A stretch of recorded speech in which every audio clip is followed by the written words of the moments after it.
Hey everybody, Johnny Cage here, welcoming you back to another game review. It's time to come on and slam and welcome to the jam, because today we are looking at Looney Tunes B-Ball, developed by Sculpted Software and published by Sunsoft and Warner Bros. Interactive, released February 1995 on the Super Nintendo. Booting up the game will display a plethora of different options to meet your B-balling needs, from the game type, playing up to 4 players via the multi-tap if you happen to have that available, or any variation of up to 4 you could desire, including a 1 or 2 player tournament mode. But without a doubt, the bread and butter of this game is the Wacky Meter, which scales from 1 to 5, with 1 being a very standard game of basketball, and 5 being full-on Looney, as the scale dictates the amount of gems that will pop up on the court during play, providing you with money to pull off your Acme plays. FYI, all footage to follow will feature gameplay at 5 on the Wacky scale. Follow mode determines who will control the ball. If this is set to on, the player will control the other character on their team should they get the ball, but if it is set to off, the computer will control that character. Kinda strange that this is set to off by default, as almost all the time you're going to want this set to on if you are playing single player mode.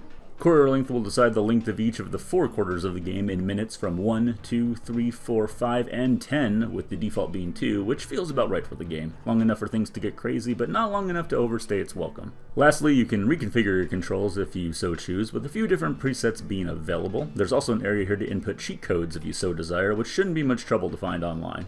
And with that out of the way, it's time for you to choose your team out of the 8 characters that are available, each of which have their own attributes in the fields of scoring, 3-pointers, speed, defense, which is how good they are at stealing the ball, and stamina, which is the amount of turbo they have available. The standout characters being Daffy Duck and Yosemite Sam, who have the best stats overall, with Poor Taz being the lone bottom tier option, and while some of these stat differences are noticeable in-game, especially 3-point shooting and speed, it won't make a ton of difference, so just go ahead and choose your favorite.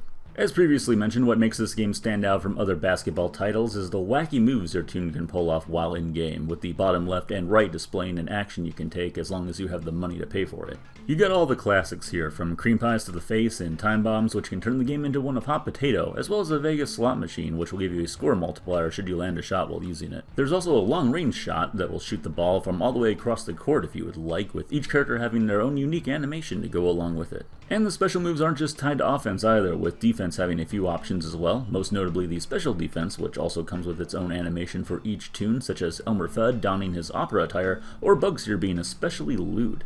Any of these maneuvers will cause your opponent to drop the ball, giving you an opportunity to scoop it up. These crazy moves aren't going to pay for themselves, however. As I briefly touched on, you will need gems to pay for them, with green ones giving you 1 cent, red worth 5, and blue worth a whopping 25 cents, with a max of 99 cents you can hold at a time, though you shouldn't have any trouble burning through these, so pick up as many as you can. Each of these plays varies in how much they cost, and the ones you have available can be cycled through during gameplay, or you can prep one as you bring the ball back into bounds so you don't have to worry about passing by it when the action gets hot. I really love this aspect of the game, not just for the fun factor it brings, but because it can force you to choose between really focusing on the game or scurrying off to grab one of those precious blue gems and just hoping the other team doesn't get some free points.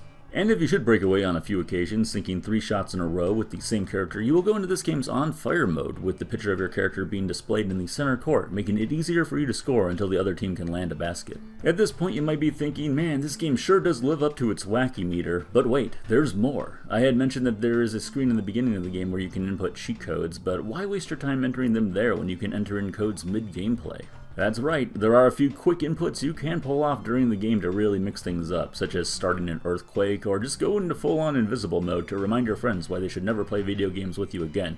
Just keep in mind these will all cost you a little bit of money to pull off. Finally, at the end of the game, or a half, you will get a rundown of stats for each of the 4 characters involved, with a star next to the game's MVP. The controls in the game are quite extensive, utilizing every button for some sort of function. B shoots the ball or jumps while on defense, and Y passes or attempts to steal while on defense, with X shifting through your Acme plays at the bottom of the screen and A executing on them. Pressing select will switch between characters you are controlling, and the start button not only pauses the game, but also allows for slow motion replay by pressing up and down. L and R will activate your turbo and keep it going until you either let go of the button or your player runs out of stamina, as indicated by their increasingly exhausted face. I can see why the designers went with this route, as it is a Looney Tunes game and they wanted to cram the game with animations, but I still would have preferred to have a bar indicating how much you have left. Speaking of those animations, they are definitely a standout feature of the game, as you would expect them to be. Not only do the different players have their own unique moves, but even simple shots will sometimes trigger a special animation.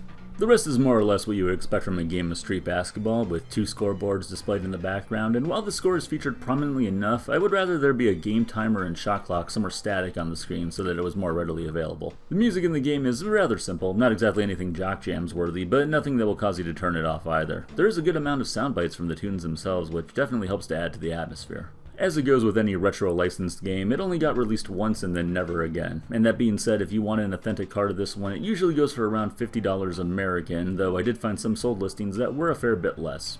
If you're a fan of Super Nintendo games, but perhaps never played this one, you might have seen some similarities this game shares with the gold standard of basketball games on the SNES, NBA Jam. And from a pure basketball perspective, both games have a lot in common, especially when it comes to the controls. The key difference, as you've no doubt noticed, is the wackiness this one offers, and sure, you can drop it down to 1 on the scale before you begin play, but where's the fun in that?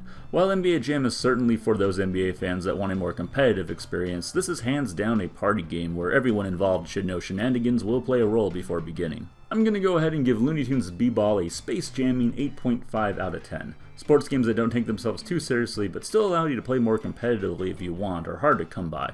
That, along with the extensive options and combinations of characters you can choose from, really help to keep this game fresh even after tons of games. Thank you everyone for watching, and if you would like to stay posted on new game reviews as I upload them, please click the subscribe button, as well as checking out the link in the description below for my Twitch channel, where I stream most days. I'll talk to you all later on.